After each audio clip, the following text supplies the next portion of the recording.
pada saat kita akan mengerjakan sebuah proyek gitu ya, eee, pastinya manajemen komunikasi ini sangat, dibutuhkan gitu ya teman-teman ya. Pasti teman-teman juga pada saat mau mengerjakan sebuah, projek di dalam kelompok pasti akan menentukan dulu nih, kira-kira nanti kita mau berkomunikasinya menggunakan apa ya? Oh ternyata kita akan menggunakan WhatsApp misalnya, kita akan bikin grup di WhatsApp atau mungkin dulu teman-teman waktu SMA ada yang bikin grupnya di Line, atau mungkin bikin grup-grup di, platform lain gitu ya, itu dinamakan dengan manajemen komunikasi di dalam punya PMBOK.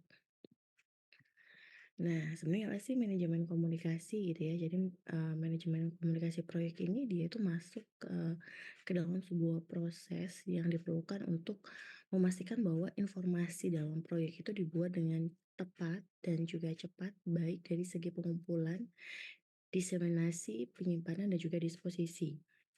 Jadi, manajemen komunikasi ini teman-teman tidak hanya, menentukan bagaimana dalam satu kelompok itu akan berkomunikasi, tapi juga dengan stakeholder-nya. Jadi misalnya teman-teman nih punya suatu, proyek di pemerintahan misalnya. Nah, nanti bagaimana caranya teman-teman ini akan membagikan informasi atau menginfokan apa yang sedang teman-teman kerjakan ini gitu ya, untuk di-share ke stakeholder-nya, misalnya ke bupati, atau mungkin ke kepala dinas yang ada di dalam instansi tersebut. Itu juga masuk, di dalam bukunya PMBOK itu juga masuk dalam manajemen komunikasi. Nge-share-nya gimana sih? Oh, ternyata kita harus datang ke sana untuk bawa dokumennya. Oh, ternyata nggak usah deh kita, cukup nge-share screenshot dari Figma-nya aja misalnya ya, kalau di dalam proyek TI dan seterusnya. Itu harus ditentukan di awal, pada saat teman-teman sedang mengerjakan sebuah proyek, gitu. Sehingga dari manajemen komunikasi proyek ini akan menciptakan hubungan yang penting antara orang-orang, ide, dan informasi yang diperlukan supaya proyek berakhir dengan kesuksesan, gitu. Jadi kalau misalnya di awal tidak ditentukan, misalnya ya ada satu anggota atau satu orang yang mungkin, "Saya tuh nggak pakai WhatsApp, saya tuh pakainya Line." Tapi padahal dari semua, anggota dari misalnya 5 orang nih, 4 orang nih pakai WhatsApp, satunya pakai Line. Nah, terus ternyata, dia nggak mau nih karena dia ngomong nggak punya WhatsApp. Nah, itu harus dikomunikasikan di awal, gitu ya. Jadi, untuk memastikan bahwa informasi itu bisa tepat dan cepat untuk disampaikan ke anggota proyek ataupun ke stakeholder. Nah, sehingga manajemen komunikasi ini adalah siapa orang yang terlibat di dalam proyek, ini harus siap untuk mengirim dan menerima, komunikasi gitu ya. Jadi tidak hanya bagaimana dia bisa meng-share, tapi bagaimana dia juga bisa menerima komunikasi tersebut. Dan harus memahami bagaimana komunikasi dilakukan di mana mereka terlibat sebagai individu dan bagaimana komunikasi dapat mempengaruhi proyek secara keseluruhan, gitu. Nah, teman-teman, kalau misalnya teman-teman perhatikan dari, materi yang sudah disampaikan oleh Pak Beni ya, di dalam bukunya PMBOK dia akan selalu punya overview, gitu ya. Di mana di dalam overview-nya tersebut, di dalam, project communication management atau manajemen komunikasi ini dia ada plan communication management, ada manage communication, dan ada monitor communication, gitu. Biasanya kalau kayak plan, manage, monitor ini biasanya suka keluar ya, teman-teman di kuis gitu. Karena nanti setelah 3 pertemuan, kita akan kuis seperti biasa untuk mengambil nilai teman-teman, sebagai persentase juga ya dari nanti, selain teman-teman presentasi project di UAS nanti gitu. Nah, yang pertama ada plan communication management. Biasanya, plan communication management ini dia itu inputnya bisa, dari project charter, kemudian project management plan, project document, enterprise environmental factor, dan organizational process asset gitu. Jadi untuk tahu kira-kira siapa saja yang nantinya membutuhkan informasi atau harus memberikan informasi gitu ya, itu ada di dalam plan communication management. Tools and tekniknya macam-macam ya, ada expert judgment, kemudian yang biasanya sering digunakan adalah tentu saja dengan meeting gitu ya. Biasanya kita akan kumpul di awal bersama dengan tim yang akan mengerjakan sebuah proyek tersebut, kemudian baru, kita akan menentukan akan menggunakan communication yang seperti apa, gitu. Kemudian manage communication, ya manage communication ini biasanya, kita akan me-manage gitu ya, apakah memang sudah sesuai atau belum informasi atau komunikasi yang ada di dalam proyek selama proyek itu berjalan, gitu. Kemudian ada, monitor communication gitu ya. Nah, kalau misalnya di sini output-nya ada work performance information gitu ya, untuk mengukur. Jadi kalau me-manage itu dia akan hanya mengecek kira-kira sudah sampai atau belum. Tapi kalau misalnya monitor itu memastikan bahwa sebenarnya sudah benar atau belum gitu ya, eee, memastikan hasilnya, itu ada di dalam monitor communication, gitu. Nah, ini untuk overview-nya ya teman-teman. Nah, yang pertama plan communication management. Nah, kan kita bahas satu-satu ya. Di mana komunikasi perencanaan menentukan informasi dan kebutuhan komunikasi para pemangku kepentingan yang membutuhkan informasi apa, kapan mereka akan membutuhkannya dan bagaimana hal itu akan diberikan kepada mereka. Gitu. Misalnya di awal perkuliahan, kita sudah men-share ya bahwa perkuliahan yang ada di dalam Universitas Jember itu dapat dilakukan secara daring dan juga secara luring. Informasinya diberikan melalui apa? Oh, ternyata melalui Telegram.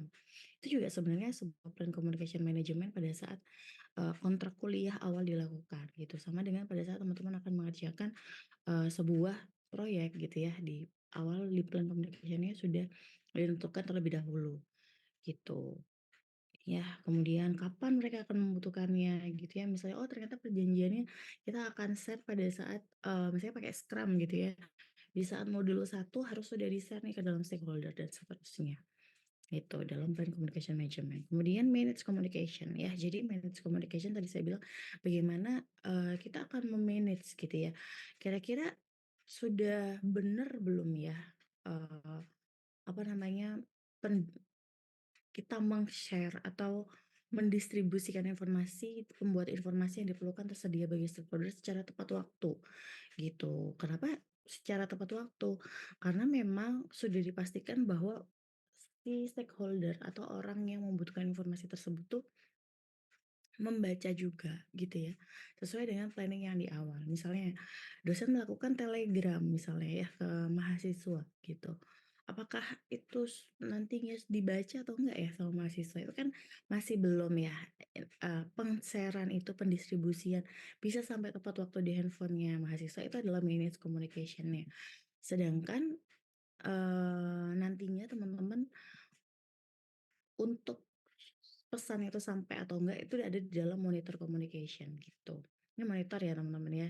Kinerja pelaporan mengumpulkan dan menyebarkan informasi kinerja ini termasuk laporan status, pengukuran kemajuan dan peramalan gitu. Jadi hasilnya, decision-nya apakah sudah sampai atau belum dan lain sebagainya itu ada di dalam manage communication. Monitor communication. Jadi di mana monitor communication ini, dia adalah kinerja pelaporan, mengumpulkan dan menyebarkan informasi kinerja termasuk pelaporan status, pengukuran kemajuan dan juga peramalan. Informasi penutupan yang menghasilkan, mengumpulkan dan menyebarkan administrasi untuk meresmikan fase dan penyelesaian proyek, gitu. Jadi decision-decision dan keputusan untuk pengukurannya, itu ada di dalam monitor communication, gitu. Nah ya, jadi kita balik ke definisi awal dari komunikasi, di mana kalau misalnya kita berlakukan komunikasi gitu ya, adalah suatu subjek dengan pengertian yang tentu saja sangat, eee, luas gitu ya, untuk melibatkan bagian penting dari pengetahuan yang tidak khas untuk konteks suatu proyek gitu. Contohnya model pengirim menerima looping, umpan balik, hambatan untuk komunikasi dan lain-lain. Pemilihan media, kapan harus komunikasi secara tertulis dan berkomunikasi secara lisan gitu. Teman-teman mengerjakan sebuah proyeknya MBTI misalnya. Kapan sih teman-teman cuman harus konsul aja ngerjain lewat WhatsApp atau, teman-teman ngerjain lewat Zoom gitu ya, sama bagaimana nanti teman-teman harus ketemu secara langsung, itu sebenarnya semuanya juga masuk ke dalam komunikasi gitu ya. Nah, komunikasi ini nggak cuma dari bagaimana caranya kita berbicara aja, tapi juga dari bagaimana caranya menulis, gitu ya, gaya menulis, suara aktif atau pasif, struktur kalimat, pilihan kata, dan lain sebagainya. Jadi, sering ya teman-teman ya kalau misalnya kita kadang ada beberapa kasus yang kadang juga salah paham gitu ya dari tulisan gitu. Misalnya kalau tulisannya, sebenarnya nggak ada peraturan tertulis ya kayak tulisannya ternyata hurufnya ke caps lock gitu ya, besar semua, berarti itu adalah sesuatu yang marah gitu misalnya. Itu sebenarnya juga bagian dari bagaimana komunikasi atau gaya menulis. Kemudian teknik penyajian, ya gimana dengan, bagaimana cara kita presentasinya, mempresentasikan itu gitu, dari bahasa tubuh, kemudian, alat bantu visual dan lain sebagainya, gitu ya. Kemudian teknik manajemen meeting ini juga sebenarnya nanti, ada hubungannya juga dengan komunikasi gitu, jadi mempersiapkan agenda, menangani konflik dan lain sebagainya, gitu ya. Nah, pada saat teman-teman akan melakukan, plan dari communication management itu, teman-teman harus, perencanaan komunikasi ini melibatkan dan menentukan informasi dan kebutuhan komunikasi para pemangku kepentingan gitu. Jadi tidak hanya ya tadi saya bilang tidak hanya di dalam internal, yang mengerjakan proyek kita saja, tapi juga eksternalnya, gitu ya. Di mana biasanya, ada 5W1H-nya. Sementara itu semua proyek berbagi kebutuhan untuk mengkomunikasikan informasi proyek, kebutuhan informasi dengan metode distribusi yang sangat variasi ya. Tadi sudah kita bahas ya bagaimana cara meng-share-nya. Jadi kan nggak mungkin ya teman-teman ya pada saat teman-teman meng-share itu di dalam suatu proyek. Men-share suatu proyeknya itu hanya di kelompok dengan di stakeholder, misalnya teman-teman membaginya itu di teman-teman kelompoknya sendiri dengan di dosen itu kan pasti beda ya. Nah itu biasanya akan ditentukan di awal di dalam plan communication management. Oh ternyata yang dikumpulin sama ke dosen adalah portofolio misalnya dan lain sebagainya. Mengidentifikasi kebutuhan informasi para pemangku kepentingan dan menentukan sarana yang cocok untuk memenuhi kebutuhan tersebut merupakan faktor penting bagi keberhasilan proyek gitu. Jadi misalnya teman-teman punya klien yang udah tua nih, udah, atau bukan orang IT, terus habis itu teman-teman mau membuat atau mau mendemonstrasikan UI UX-nya pakai Figma. Ternyata orangnya nggak bisa ngekliknya gitu ya. Jadi gimana caranya? Ya udah teman-teman screenshot, ekspor dulu gitu ya, kemudian taruh di Google Drive atau nanti di-print supaya orangnya bisa tahu nih, oh ternyata fiturnya ada apa aja. Gitu. Jadi itu harus diidentifikasi di awal pada saat teman-teman akan mengerjakan sebuah proyek, gitu. Nah, kemudian input teman-teman, persyaratan komunikasi. Persyaratan komunikasi ini adalah jumlah dari kebutuhan informasi dari para stakeholder proyek, di mana persyaratan didefinisikan dengan menggabungkan jenis dan format informasi yang diperlukan dengan analisis nilai informasi tersebut, gitu. Di mana informasi biasanya diperlukan untuk menentukan persyaratan komunikasi dengan meliputi hubungan antara organisasi proyek dan kewajiban dari stakeholder, disiplin, departemen, dan spesialisasi yang terlibat dalam proyek, keperluan logistik, berapa banyak orang yang akan terlibat, dan kebutuhan informasi eksternal misalnya berkomunikasi dengan media gitu. Jadi inputnya banyak banget ya teman-teman ya. Kalau pada saat kita mengerjakan sebuah proyek itu tidak hanya bagaimana dari orang dalamnya saja, tapi bagaimana kita juga akan berkomunikasi tidak dengan eksternal ya, misalnya dengan media dan seterusnya itu harus ditentukan di awal. Nah, salah satunya teman-teman ya, dalam berkomunikasi tentunya akan ada keterlibatan teknologi komunikasi, gitu. Di mana teknologi atau metode yang digunakan untuk mentransfer informasi bolak-balik antara stakeholder proyek dapat bervariasi secara signifikan, dari percakapan singkat sampai pertemuan yang panjang, dari dokumen tertulis sederhana sampai jadwal online dan database yang diakses dengan segera. Itu ya, kayak tadi misalnya, oh teman-teman hanya sampai, ngobrol-ngobrol dari WhatsApp, kemudian harus bisa meeting secara, ketemu gitu ya, itu juga, masuk ke dalam project communication management, gitu. Faktor apa saja sih yang mempengaruhi hal-hal tersebut di dalam proyek? Informasi yang dibutuhkan dengan segera gitu ya, misalnya di dalam manajemen proyek TI, satu rule misalnya dari seorang analis ke desainer gitu ya, itu kan butuh informasi segera untuk bisa digambarkan bagaimana, use case-nya misalnya, atau bagaimana nanti activity diagram-nya dan seterusnya. Ketersediaan teknologi dan sistem pada tempat yang sesuai gitu ya, teman-teman bisa bayangin misalnya ngerjain proyeknya di pedalaman nih, nggak ada sinyal, kira-kira nanti komunikasi manajemennya pakai apa ya? Itu kan memang harus ditentukan di awal, pada saat plan communication management. Kemudian SDM dapat menyesuaikan sistem komunikasi yang diusulkan dan sesuai dengan pengalaman dan keahlian proyek. Ini tadi ya contoh sederhananya misalnya WhatsApp dengan Line tadi.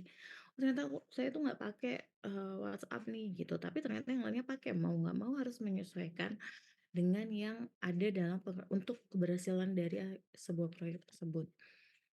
Kendalanya adalah faktor yang membatasi pilihan tim dari manajemen proyek, misalnya jika sumber daya proyek besar akan diperoleh harus ada pertimbangan lebih untuk menangani kontrak informasi, gitu ya. Jadi kalau teman-teman mengerjakan sebuah proyek biasanya, dalam suatu perusahaan gitu ya, kalau di dalam project communication management malah kadang bisa sudah ditentukan nih harus pakai provider apa gitu ya, kemudian bebankan ke perusahaan gitu. Nah itu kan juga, sebenarnya adalah kendala gitu ya, kayak misalnya biasanya pakai provider A, kemudian ternyata yang dibayarin pakai provider B gitu, nanti itu bagaimana gitu.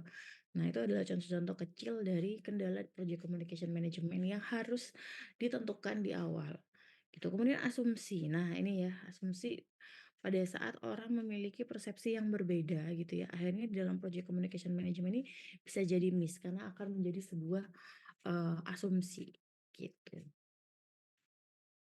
Kemudian tools dan tekniknya ya teman-teman tadi kita breakdown, ada analisis stakeholder.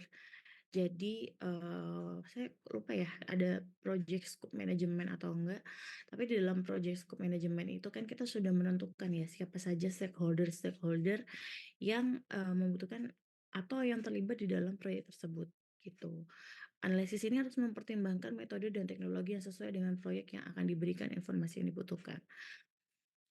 Perawatan harus diambil untuk menghindari pemborosan sumber daya pada informasi yang tidak perlu atau teknologi yang tidak tepat. Itu tadi ya, jadi nggak perlu deh kita bikin platform sendiri hanya untuk berkomunikasi, pakai aja yang sudah ada. WhatsApp misalnya, eee, terus habis itu misalnya dokumen, udah kumpulin aja jadi satu di Google Drive misalnya, seterusnya. Rencana pengelolaan komunikasi adalah, sebuah rencana manajemen komunikasi adalah dokumen yang menyediakan jadi komunikasi itu teman-teman, biasanya tadi saya bilang tidak hanya bagaimana teman-teman berbicara aja, tapi juga dengan dokumen gitu. Karena dokumen ini adalah cara teman-teman berkomunikasi dari proyek satu ke mungkin proyek yang akan dilanjutkan berikutnya gitu ya. Nah, makanya kenapa di dalam IT itu dokumen itu adalah sesuatu yang mahal dan penting. Sering sekali ya teman-teman terjadi bahwa banyak sekali sistem yang ternyata tidak ada pendokumentasiannya gitu ya. Jadi nggak ada blueprint-nya.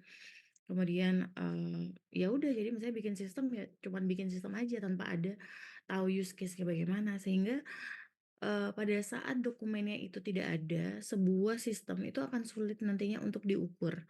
Gitu, karena dia nggak punya goals, nggak punya, KPI gitu ya untuk bisa, diukur kira-kira sebenarnya sistem ini sudah bagus atau belum ya?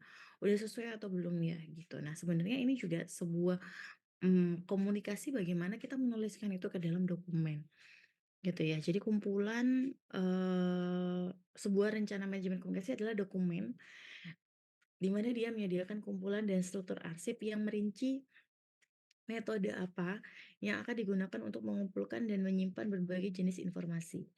Prosedur juga harus mencakup mengumpulkan dan menyebarkan pembaruan dan koreksi informasi sebelum didistribusikan. Itu ya, jadi nggak cuman komunikasi yang ngomong aja, tapi juga dengan penulisan yang ada di dalam dokumen. Kemudian sebuah struktur distribusi gitu ya.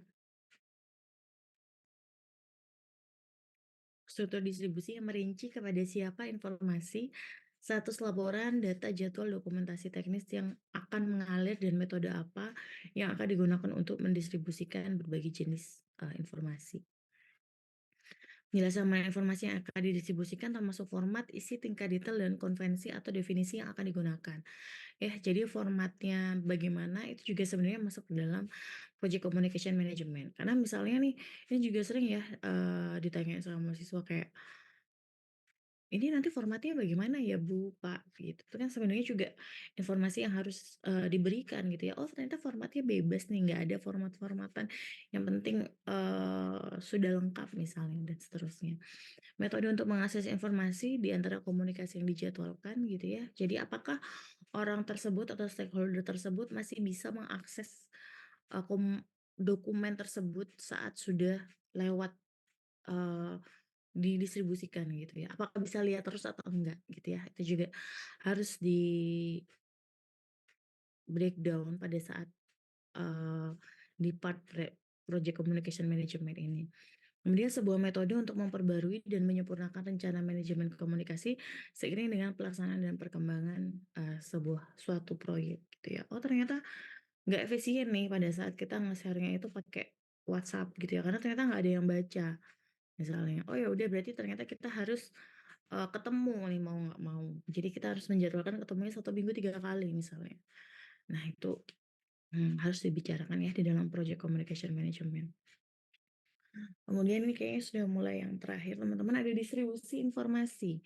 Distribusi informasi ini dia melibatkan kegiatan untuk menyediakan informasi yang dibutuhkan oleh stakeholder secara tepat waktu, gitu ya. Jadi, share-nya itu gimana ya caranya biar nggak pending gitu.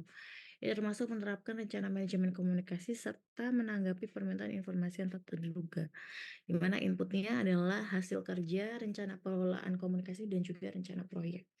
Gitu ya, karena kalau plan proyeknya bagus tapi nggak bisa nge-share-nya akhirnya akan miss juga gitu ya dalam proyek tersebut.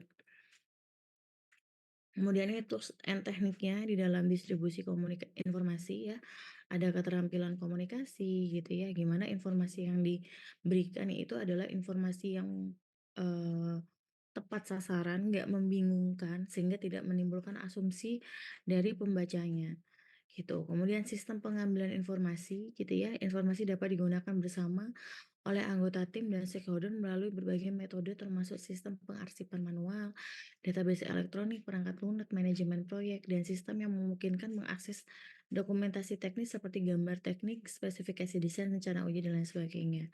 Gitu. Kira-kira teman-teman mau pakai apa? Pakai cloud misalnya, mau Google Drive, atau mungkin yang teman-teman yang dari UNED pakai Kawanda misalnya. Itu juga harus dipertimbangkan.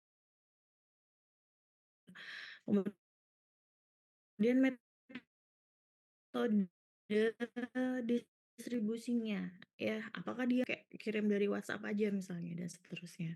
Itu harus, dipertimbangkan pada saat nanti akan melakukan pendistribusian informasi. Kemudian outputnya apa gitu ya, tentu saja nanti akan ada catatan dari proyek, laporan proyek, dan juga presentasi dari, proyek di dalam manajemen komunikasi ini. Jadi teman-teman harus ingat-ingat ya pada saat nanti, akan ada kuis gitu biasanya output dari distribusi informasi itu isinya apa, itu harus, teman-teman ingat ya. Jadi misalnya catatan proyek, laporan proyek, presentasi proyek, dan seterusnya.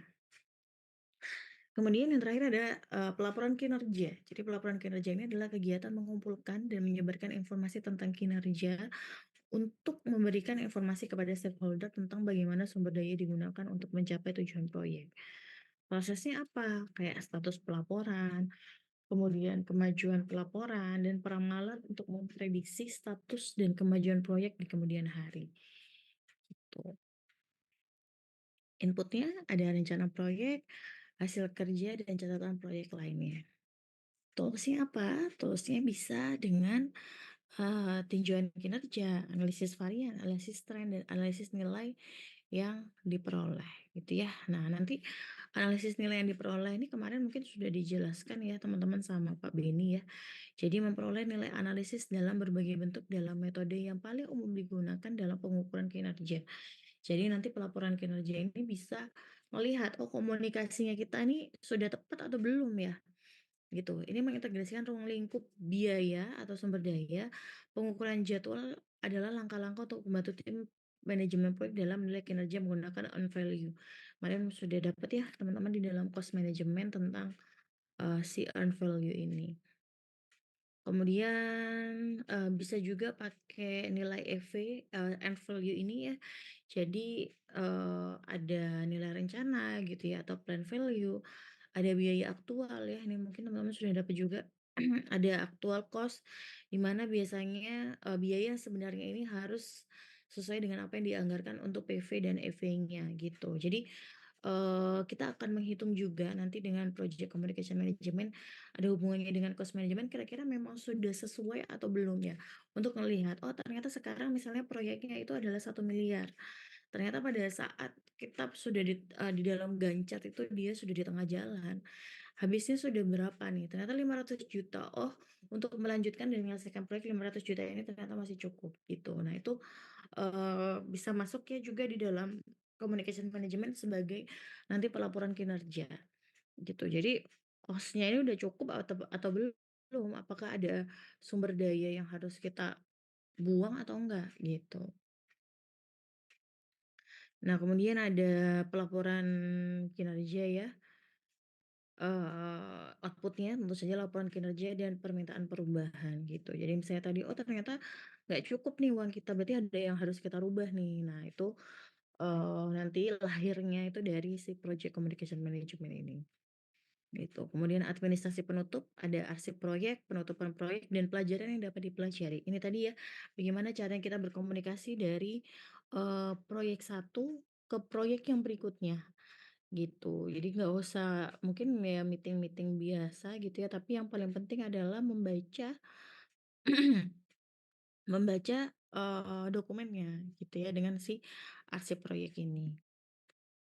Gitu, kurang lebih seperti itu teman-teman untuk communication management. Saya masih punya satu hutang pertemuan ya ke teman-teman, nanti coba saya cari jadwal dulu, nanti materi ini segera saya upload di MMP untuk bisa teman-teman pelajari kembali ya dan juga record dari kuliahnya. Itu saja teman-teman yang mungkin bisa saya sampaikan pada pagi hari ini, terima kasih atas perhatiannya. Wassalamualaikum warahmatullahi wabarakatuh. Selamat pagi semuanya. Selamat pagi Ibu, terima kasih Bu Karina. Terima kasih. Recording